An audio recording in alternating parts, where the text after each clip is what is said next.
Hello, everyone. Today we're going to talk about the topic of the right to choose a child's surname. The right to choose a child's surname has always been a topic that radical feminists are very enthusiastic about.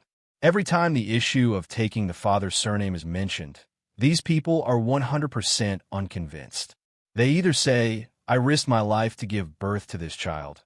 Why should the child take your surname? I have awakened. I am a strong, independent woman. My child must take my surname."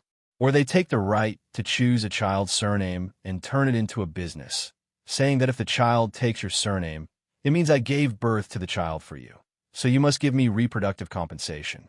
In 2025, the internet celebrity Poppy Jang uploaded a postpartum photo of herself and her child, expressing the hardships of childbirth and offering blessings to all mothers.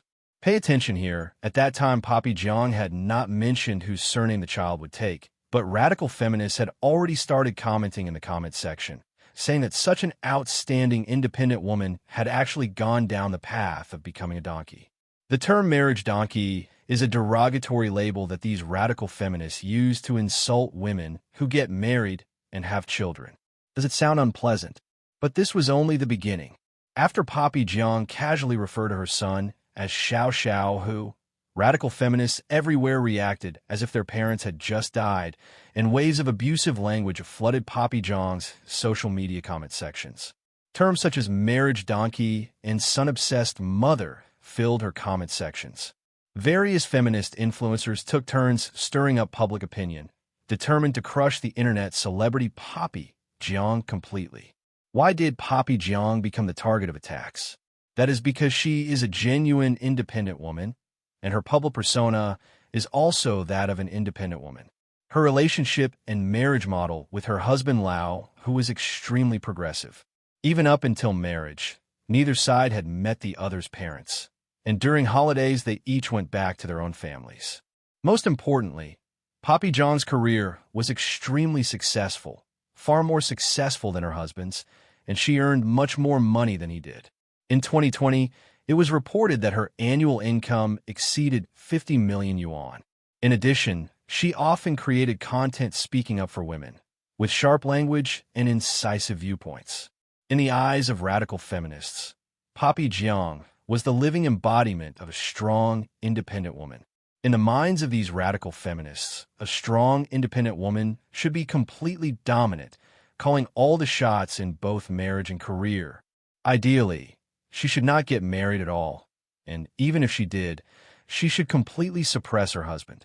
She should have children whenever she wants, or not have children at all, and if she does have children, they must take the mother's surname. Only then would it be considered correct.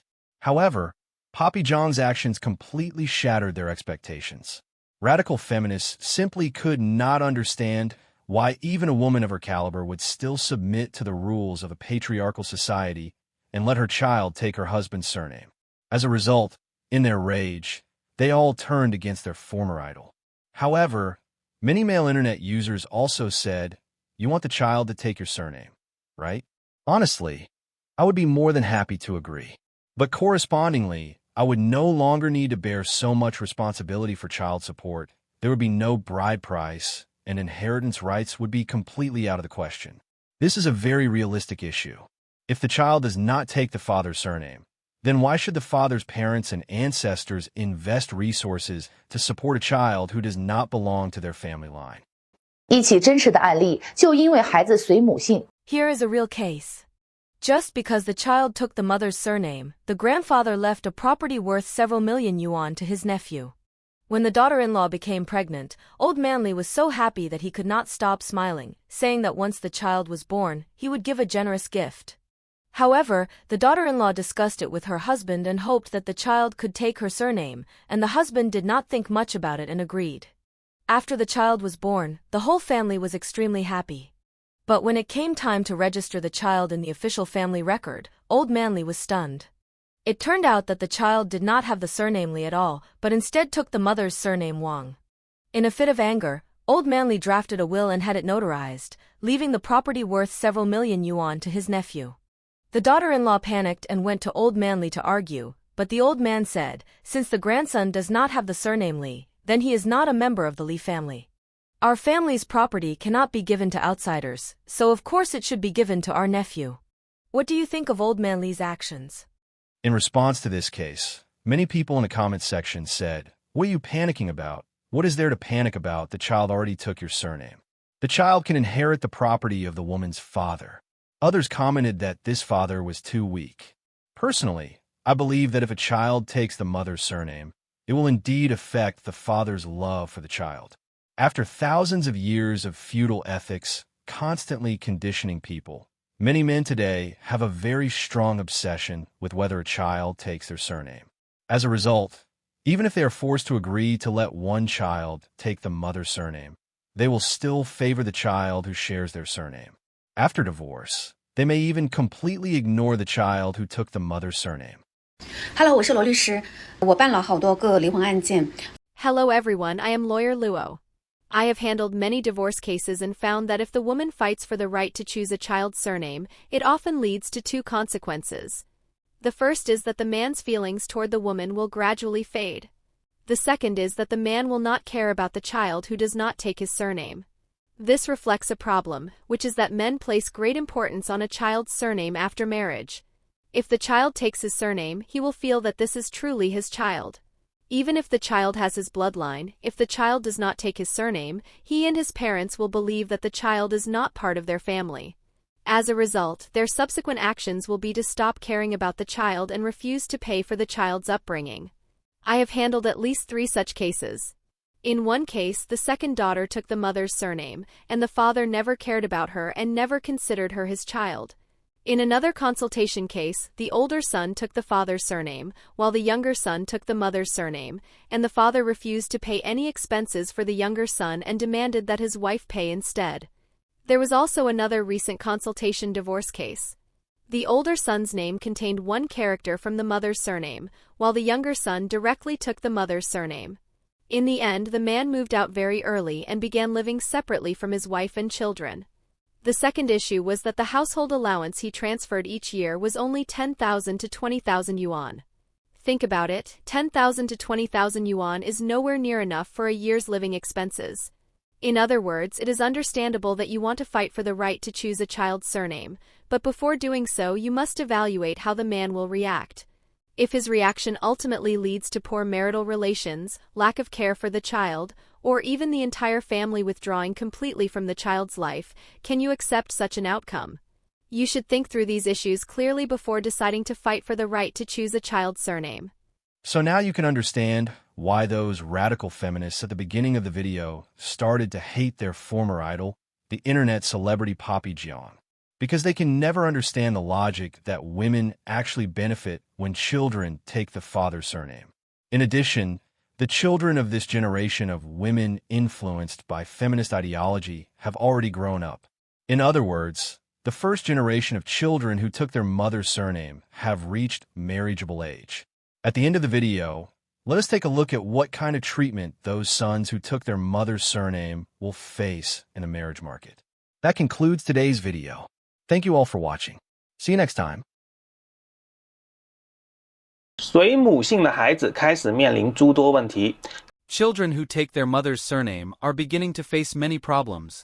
According to a video released by a broadcaster from a certain radio and television station, the first generation of sons who took their mother's surname have reached the age of discussing marriage. However, the awkwardness brought by taking the mother's surname has also begun to surface. First, during blind dates, once the woman hears that the man took his mother's surname, she often forms a preconceived notion that the man's mother is relatively strong, and that the father has little status within the household. As everyone knows, conflicts between mother-in-law and daughter-in-law are an unavoidable consideration in marriage. Secondly, there is concern about whether a child raised in such a family environment may have a weak personality. But these are not the main points. The key issue is which surname the children of the woman and the man will take. Since the man's family has a tradition of taking the mother's surname, does that mean the children no longer need to take the man's surname and should instead take the woman's surname? Then another problem arises. If the man's mother is relatively strong within the family, would the mother-in-law agree to let her grandchild take the woman's surname? But if the woman is willing to compromise and follow tradition, then her child would actually be taking the surname of the man's mother, that is, her own mother-in-law. Would the woman's family be able to accept their child, their nephew or niece, taking the mother-in-law's surname? Even if they could accept it, it would still raise questions about the child's ancestral belonging, who exactly the child's ancestors are, and where the child's roots lie. Therefore, many women's families in blind date situations directly reject the man upon hearing that he took his mother's surname. In reality, the confusion brought by families where children take their mother's surname extends far beyond blind dating. Issues related to ancestral worship, division of inherited ancestral property, and living environments may all be affected to varying degrees. Although Article 1015 of the Civil Code clearly stipulates that children may take either the father's surname or the mother's surname, and I personally strongly support this provision, before deciding a child's surname, it is best to consider one's own life circumstances and family reality. If one truly intends to implement the practice of taking the mother's surname within their own family, they must comprehensively consider the values of both families' elders, the man's sense of responsibility, and the child's room for growth.